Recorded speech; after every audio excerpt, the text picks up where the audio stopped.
కళ్యాణలక్ష్మి షాదీ ముబారక్ లబ్ధిదారులకు ప్రభుత్వం ఇచ్చిన హామీలను వెంటనే నెరవేర్చాలని కోరుట్ల ఎమ్మెల్యే కల్వకుంట్ల సంజయ్ డిమాండ్ చేశారు. కోరుట్ల క్యాంపు కార్యాలయంలో ఎమ్మెల్యే చెక్కులు పంపిణీ చేశారు.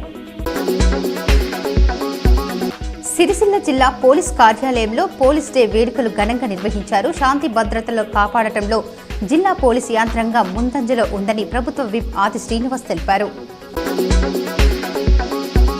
వేమ్లవాడ రాజన్న ఆలయంలో కోడెల విక్రయం కలకలం రేపింది.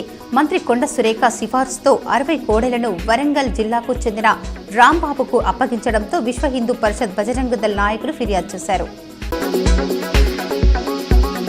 కరీంనగర్ జిల్లా వ్యాప్తంగా ఆటోల బంద్ విజయవంతమయ్యింది. కొన్ని యూనియన్లు బంద్లో పాల్గొనలేదు. ఆటో డ్రైవర్లు జీవనోపాధికి 1000 కోట్లతో ఆటో కార్పొరేషన్ ఏర్పాటు చేయాలని ఆటో యూనియన్ నాయకులు డిమాండ్ చేశారు.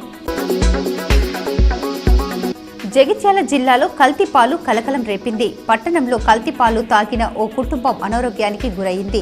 స్థానికులు ఆందోళన వ్యక్తం చేస్తున్నారు. జగిత్యాల జిల్లా కోరుట్ల అయ్యప్ప ఆలయంలో సుబ్రహ్మణ్య షష్ఠి వేడుకలు ఘనంగా నిర్వహించారు. అధిక సంఖ్యలో అయ్యప్ప స్వాములు భక్తులు పాల్గొని మొక్కులు తీర్చుకున్నారు. కరీంనగర్ జిల్లా కేంద్రంలోని శాతవాహన విశ్వవిద్యాలయంలో చేపట్టిన మెగా జాబ్ మేళాకు విశేష స్పందన లభించింది. సుమారు 5,000 మంది నిరుద్యోగులకు జాబ్ మేళా ఇంటర్వ్యూలకు హాజరయ్యారు.